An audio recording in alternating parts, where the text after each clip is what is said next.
हाय दोस्तों, good morning सभी को। एक बार फिर से दीपक बिंद ऑनलाइन क्लासेस में आप सभी का स्वागत है।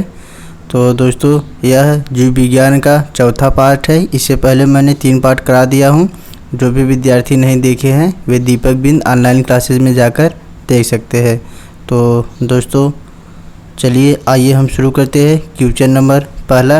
अगर दोस्तों आप सभी को अच्छा लगे तो प्लीज़ लाइक सब्सक्राइब शेयर अवश्य कीजिए। अगर आप दोस्तों मेरे चैनल पर नए हैं तो सब्सक्राइब कर लीजिए, जिससे मैं कोई भी वीडियो अपलोड करूं उसका नोटिफिकेशन आपके पास पहुंच जाए। तो चलिए आइए हम शुरू करते हैं। क्वेश्चन नंबर पहला, आरएनए का मुख्य कार्य क्या है? तो आरएनए का मुख्य कार्य क्या है? पर आरएनए का आपका फुल फॉर्म राइबोसोम न्यूक्लिक अम्ल होता है। और इसका मुख्य कार्य क्या है तो बताना है आप लोगों को। ऑप्शन नंबर देखते हैं। कार्बोहाइड्रेट का संश्लेषण, लिपिड का संश्लेषण, प्रोटीन का संश्लेषण, या आपके इसमें से कोई नहीं। तो आरएनए का मुख्य कार्य क्या होता है? प्रोटीन का संश्लेषण करना। और प्रोटीन की कमी से कौन सा रोग होता है? तो प्रोटीन की कमी से दोस्तों क्वारिस्कोर या मरामस रोग होता है। क्वारिस्कोर या मरामस रोग यह प्रोटीन की कमी से होता है। और इसको हम आरएनए दोस्तों पादप विषाणु के केंद्र में आरएनए रहता है और केंद्रक में गुणसूत्र डीएनए और आरएनए रहता है। तो यह भी एग्जाम में आपसे पूछ सकता है। तो इसका ऑप्शन नंबर सी राइट हो जाएगा। आरएनए का मुख्य कार्य प्रोटीन का संश्लेषण करना। तो नेक्स्ट क्वेश्चन देखते हैं। मस्तिष्क का ज्वर किस जीव के कारण होता है? तो आपको बताना है जो मस्तिष्क का ज्वर जिस जीव के कारण होता है, तो मतलब किस, या कुत्ते के काटने से, जीवाणु के काटने से, कबूतर के या सूअर से। तो जो मस्तिष्क का ज्वर होता है किस जीव के कारण होता है? तो देखते हैं ऑप्शन नंबर कुत्ता, जीवाणु, कबूतर या सूअर। तो दोस्तों जो मस्तिष्क का ज्वर होता है यह जीवाणु के कारण होता है। तो ऑप्शन नंबर बी राइट हो जाएगा। और जीवाणु की कमी से, जीवाणु से कौन सा रोग होता है? तो जीवाणु से दोस्तों हैजा, प्लेग, डिप्थीरिया, टिटेनस और तपेदिक रोग होता है। और दोस्तों कुत्ता के काटने से कौन सा रोग होता है? रेबीज या हाइड्रोफोबिया रोग होता है। कौन सा कुत्ता काटने से रोग होता है? रेबीज या हाइड्रोफोबिया। तो मस्तिष्क का ज्वर यह जीवाणु के कारण होता है। तो अगला देखते हैं क्वेश्चन नंबर 3। 1GAN1 एंजाइम का विचार किसने दिया था? तो जैकब एवं मोनोड ने, ग्रिफिथ, बीडल एवं टेटम, वाटसन एवं क्रिक ने। तो आप सभी को बताना है। तो इसका ऑप्शन नंबर सी राइट हो जाएगा। बीडल एवं टेटम ने 1GAN1 एंजाइम का विचार दिया था। और वाटसन और क्रिक ने यह दोस्तों डीएनए के खोज किए थे, या डीएनए का डबल हेलिक्स मॉडल प्रस्तुत किए थे। कौन? वाटसन और क्रिक ने। तो वाटसन और क्रिक ने डीएनए का डबल हेलिक्स मॉडल प्रस्तुत किए थे। तो एग्जाम में यह भी आपसे पूछ सकता है। क्वेश्चन नंबर 4 देखते हैं। घेंघा किस ग्रंथि के बढ़ने के कारण होता है? तो बताना है घेंघा किस ग्रंथि के बढ़ने के कारण होता है? Thyroid, parathyroid, adrenal, pituitary. तो घेंघा दोस्तों थायराइड ग्रंथि के बढ़ने से होता है। ऑप्शन नंबर ए राइट हो जाएगा। और एड्रिनल को आपातकालीन ग्रंथि कहते हैं और पिट्यूटरी ग्रंथि को मास्टर ग्रंथि के नाम से भी जाना जाता है। तो अगला क्वेश्चन देखते हैं। Question number 5। जिस पौधे में फूल या बीज नहीं बनते उसे क्या कहते हैं? तो दोस्तों उसे हम क्रिप्टोगेम्स कहते हैं। जिस पौधे में फूल या बीज नहीं बनते उसे हम क्रिप्टोगेम्स कहते हैं। और इसमें आर्किड क्या होता है? तो दोस्तों सबसे छोटा बीज आपका आर्किड होता है। और क्या पूछ सकता है? जिम्नोस्पर्म। जिम्नोस्पर्म संसार का सबसे लंबा पौधा है। कौन? जिम्नोस्पर्म संसार का सबसे लंबा पौधा है। तो आपका ऑप्शन नंबर सी राइट हो जाएगा। क्रिप्टोगेम्स में फूल या बीज नहीं बनता है। अगला क्वेश्चन नंबर 6, हेपेरिन का निर्माण होता है। तो बताना है हेपेरिन का निर्माण किसके द्वारा होता है? वृक्क कोशिका, दंड कोशिका, अस्थिमज्जा और रक्त कोशिका। तो हेपेरिन का निर्माण आपका रक्त कोशिका में होता है। ऑप्शन नंबर डी राइट हो जाएगा। और दोस्तों लाल रक्त का निर्माण अस्थिमज्जा में होता है। तो यह भी एग्जाम में पूछ सकता है। अगला क्वेश्चन, सूक्ष्मतम जीवित कोशिका है। तो बताना है सबसे सूक्ष्मतम जीवित कोशिका क्या है? तो वह आपका माइकोप्लाज्मा की होती है। ऑप्शन नंबर बी राइट हो जाएगा। और दोस्तों जीवाणु से कौन सा रोग होता है?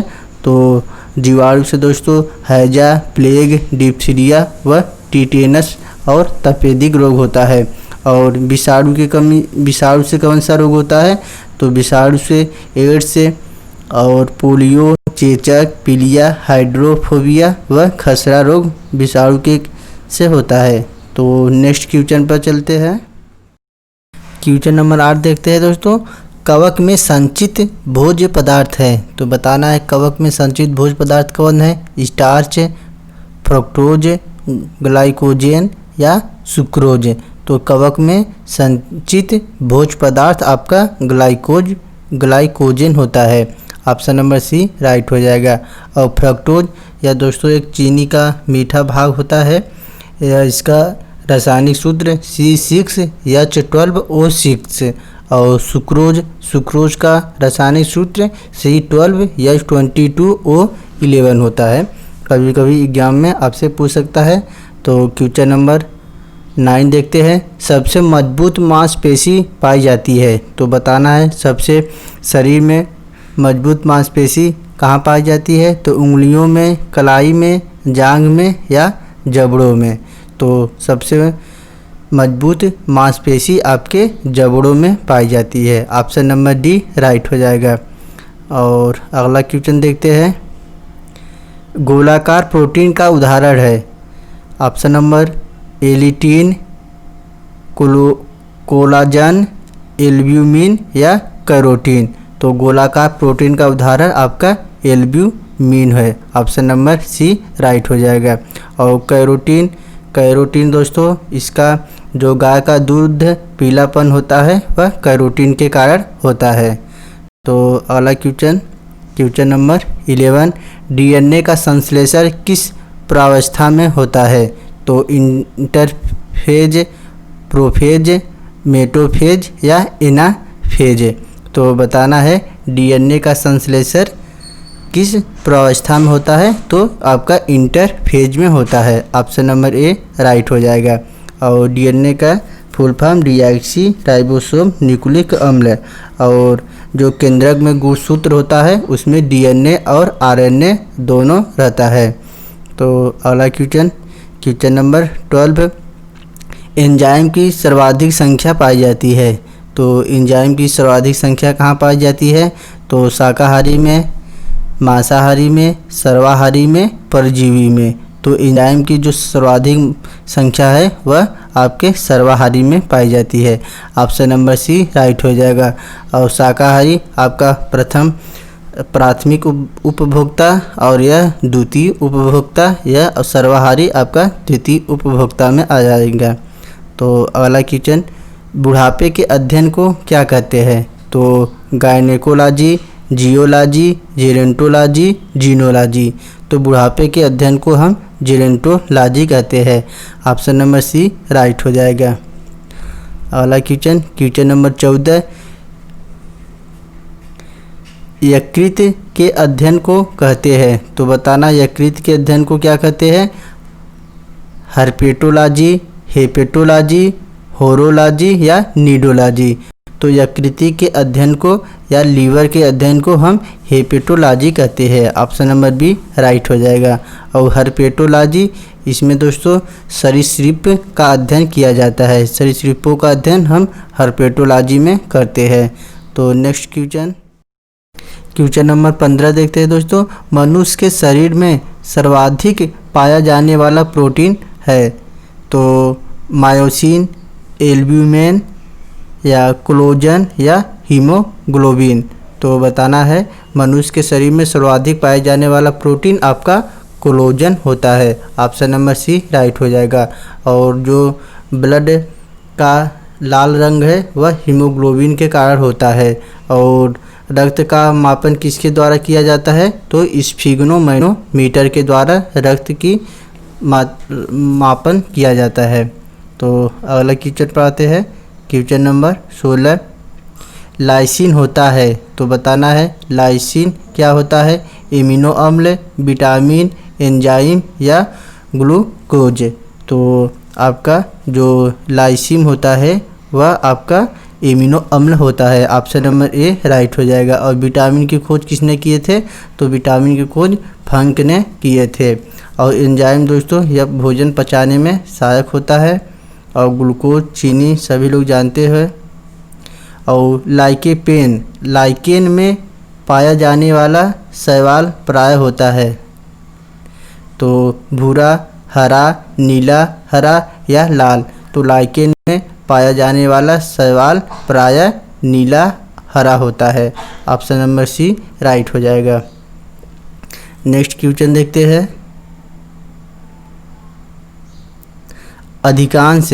अधिकांश एंटीबायोटिक दवाइयाँ बनती है कवक से, वायरस से, बैक्टीरिया से या लाइकेन से। तो अधिकांश एंटीबायोटिक दवाइयाँ बैक्टीरिया से बनती है।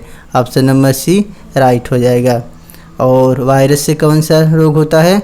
तो वायरस से दोस्तों होता है एड्स, पोलियो, चेचक और पीलिया, हाइड्रोफोबिया, खसरा, यह सब आपके वायरस से होता है। और कवक से कौन सा रोग होता है? कवक से दोस्तों दमा, गंजापन, दाद, एथलीट फुट, यह सब आपका कवक से होता है। और बैक्टीरिया से दोस्तों हैजा, प्लेग, डिप्थीरिया, टिटेनस, तपेदिक रोग होता है। तो एग्जाम में ये सब भी पूछ सकता है। तो नेक्स्ट क्वेश्चन पर देखते हैं।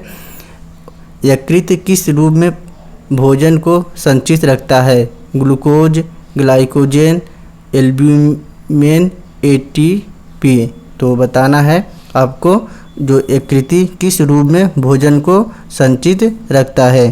तो ऑप्शन नंबर आपका ग्लाइकोजन में संचित रखता है। ऑप्शन नंबर बी राइट हो जाएगा। अगला क्वेश्चन, केसिन प्रोटीन का सबसे अच्छा स्रोत है? दूध, मस्तिष्क, मांस, अंडा। तो दूध में दोस्तों केसिन प्रोटीन पाया जाता है। तो ऑप्शन नंबर ए राइट हो जाएगा। और मस्तिष्क में कितनी हड्डियां होती है? खोपड़ी में कितनी हड्डियां होती है? 8। तो एग्जाम में आपसे पूछ सकता है। और जो ईईजी है तो ये दोस्तों ईईजी यह मस्तिष्क से संबंधित है। ईईजी मस्तिष्क से संबंधित है। तो अगला क्वेश्चन, तंत्र के अध्ययन को क्या कहते हैं? तो बताना है आपका न्यूरिटिस, न्यूरोटॉक्सिन या न्यूरोलॉजी या न्यूरॉन। तो तंत्रिका के अध्ययन को हम न्यूरोलॉजी कहते हैं। ऑप्शन नंबर सी राइट हो जाएगा। तो अगला क्वेश्चन नंबर 22 देखते हैं। कानों में कुल हड्डियों की संख्या है? तो 3, 6, 12, 18। तो कानों में कुल कितनी हड्डियां होती है? तो कानों में कुल 6 हड्डियां होती है। ऑप्शन नंबर बी राइट हो जाएगा। अगला क्वेश्चन, चेहरे में कुल कितनी हड्डियां होती है? अब बताना है चेहरे में कुल कितनी हड्डियां होती है? 8, 12, 14 या 22। तो चेहरे में कुल हड्डियां कितनी होती है? तो 14 होती है। ऑप्शन नंबर सी राइट हो जाएगा। और यह खोपड़ी में कुल कितनी हड्डियां होती है? तो 8 होती है। अगला क्वेश्चन नंबर 24, सिल्क प्राप्त की जाती है कोकून से, वयस्क से, लार्वा से या अंडे से? तो सिल्क कोकून से प्राप्त किया जाता है। ऑप्शन नंबर ए राइट हो जाएगा। अगला क्वेश्चन नंबर 25, जंतु जगत का सबसे बड़ा वर्ग है? तो मोलस्का, आर्थ्रोपोडा, इंसेक्टा, पीसेस। तो जंतु जगत का सबसे बड़ा वर्ग आपका आर्थ्रोपोडा होता है। ऑप्शन नंबर बी राइट हो जाएगा। और आर्थ्रोपोडा में क्या क्या आता है? तो तेलचट्टा, मच्छर, खटमल, मक्खी, यह आपका आर्थ्रोपोडा का उदाहरण है। और मोलस्का में कौन से प्राणी आते हैं? तो घेंगा और सीपी, ये सब आपके मोलस्का की प्राणी है। तो ऑप्शन नंबर इसका बी राइट हो जाएगा। अगला क्वेश्चन नंबर 26, पौधे का प्रजनन अंग है फल, बीज, फूल, कली। तो पौधे का प्रजनन अंग आपका फूल होता है। ऑप्शन नंबर सी राइट हो जाएगा। तो नेक्स्ट क्वेश्चन, किस रोग में रक्त का थक्का नहीं बनता? तो थ्रोम्बोसिस, हीमोफीलिया, निमोनिया, इनमें से कोई नहीं। तो जो हीमोफीलिया है इसमें दोस्तों रक्त का थक्का नहीं बनता है। ऑप्शन नंबर बी राइट हो जाएगा। और दोस्तों विटामिन के कमी से रक्त का थक्का न बनना, किस विटामिन के से, के की कमी से रक्त का थक्का न बनना। और विटामिन के का रासायनिक नाम क्या है? फिलोक्यूनान। और इसका प्रमुख स्रोत क्या है? टमाटर, हरी सब्जियां, यह सब आपके विटामिन के का स्रोत है। तो अगला क्वेश्चन देखते हैं। क्वेश्चन नंबर 28, शरीर में ऑक्सीजन की पूर्ति किसके माध्यम से होती है? तो देखिए, लाल रक्त कोशिकाओं या सफ़ेद रक्त कोशिकाओं। तो शरीर में ऑक्सीजन की पूर्ति किसके माध्यम से होती है? तो लाल रक्त कोशिकाओं के माध्यम से होती है। ऑप्शन नंबर ए राइट हो जाएगा। तो अगला क्वेश्चन देखते हैं। क्वेश्चन नंबर 29, प्रजनन संबंधी सूचना एकत्र रहती है। तो बताना है प्रजनन संबंधी सूचना किसमें एकत्र रहती है? डीएनए में, आरएनए में, राइबोसोम में, कोई नहीं। तो जो डीएनए है इसमें प्रजनन संबंधी सूचना एकत्र रहती है। और डीएनए का डबल हेलिक्स मॉडल किसने प्रस्तुत किए थे? तो वाटसन और क्रिक ने। तो एग्जाम में और पूछ सकता है कि केंद्रक में गुणसूत्र डीएनए और आरएनए रहता है। तो अगला क्वेश्चन नंबर 30, थार मरुस्थल में किस प्रकार की वनस्पति उगाई जाती है? तो बताना है थार मरुस्थल में किस प्रकार की वनस्पति उगाई जाती है? तो जीरोफाइटस वनस्पति उगाई जाती है। ऑप्शन नंबर बी राइट हो जाएगा। अगला क्वेश्चन, दूषित जल, यह बहुत बार एग्जाम में पूछा गया है दोस्तों। दूषित जल यानी कंटेमिनेटेड वाटर पीने से कौन सा रोग हो सकता है? हैजा, इन्फ्लुएंजा, मलेरिया, तपेदिक। तो दूषित जल पीने से हमको हैजा बीमारी होती है। ऑप्शन नंबर ए राइट हो जाएगा। और जीवाणु की कमी से भी दोस्तों, जीवाणु का रोग हैजा से है, यानी जीवाणु से हैजा रोग होता है। और मलेरिया या प्रोटोजोआ से होता है। और तपेदिक रोग दोस्तों यह भी जीवाणु के से होता है। तो आपका ऑप्शन नंबर ए राइट हो जाएगा। दूषित जल से हैजा रोग होता है। अगला क्वेश्चन देखिए, बहुत इंपॉर्टेंट है, यह बहुत बार पूछा गया है एग्जाम में। रोहा किस अंग की बीमारी है? तो बताना है। या ट्रोकोमा किस अंग की बीमारी है? तो गुर्दा, यकृति, आँख, फेफड़ा। तो ट्रोकोमा यह आपकी आँख की बीमारी है। और ग्लूकोमा दोस्तों, ग्लूकोमा भी आँख की बीमारी है। ग्लूकोमा भी आँख की बीमारी है। ट्रोकोमा और ग्लूकोमा यह आँख की बीमारी है। और आँख का कौन सा भाग दान दिया जाता है? तो कार्निया का भाग दान दिया जाता है। और मानव शरीर का सबसे बड़ा ग्रंथि आपका यकृति ग्रंथि होता है। तो अगला क्वेश्चन नंबर 33, हार्ट अटैक का कारण है? तो बताना है हार्ट अटैक का किसके कारण होता है?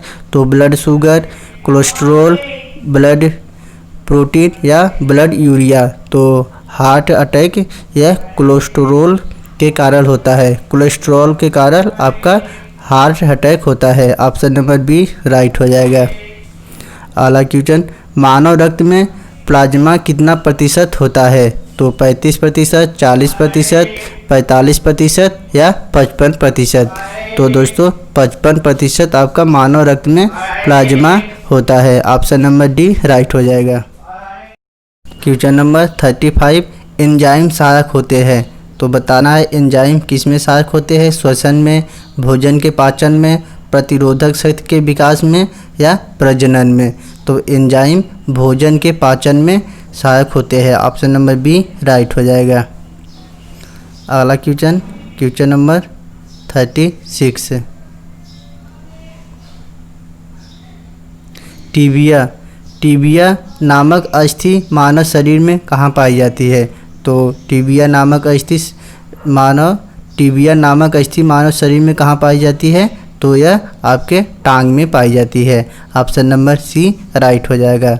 और चेहरे में दोस्तों कितनी हड्डियां होती है? तो चेहरे में 14 हड्डियां होती है और खोपड़ी में 8 हड्डियां होती है। तो यह भी एग्जाम से पूछा जाता है।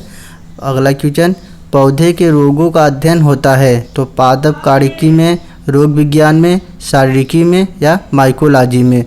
तो पौधे के रोगों का अध्ययन हम रोग विज्ञान में करते हैं। ऑप्शन नंबर बी राइट हो जाएगा। अगला क्वेश्चन, पिट्यूटरी ग्रंथि स्थित होती है तो पिट्यूटरी ग्रंथि कहाँ पर स्थित होती है? मस्तिष्क में, ग्रीवा में, जननांगों में या अग्नाशय में? तो पिट्यूटरी ग्रंथि या दोस्तों मस्तिष्क में होती है और पिट्यूटरी ग्रंथि को हम मास्टर ग्रंथि भी कहते हैं। और अग्नाशय दोस्तों मानव शरीर का दूसरा सबसे बड़ा ग्रंथि है। अगला क्वेश्चन नंबर 39, कौन सा विटामिन दूध में नहीं पाया जाता है? तो बहुत इंपॉर्टेंट है। कौन सा विटामिन दूध में नहीं पाया जाता है?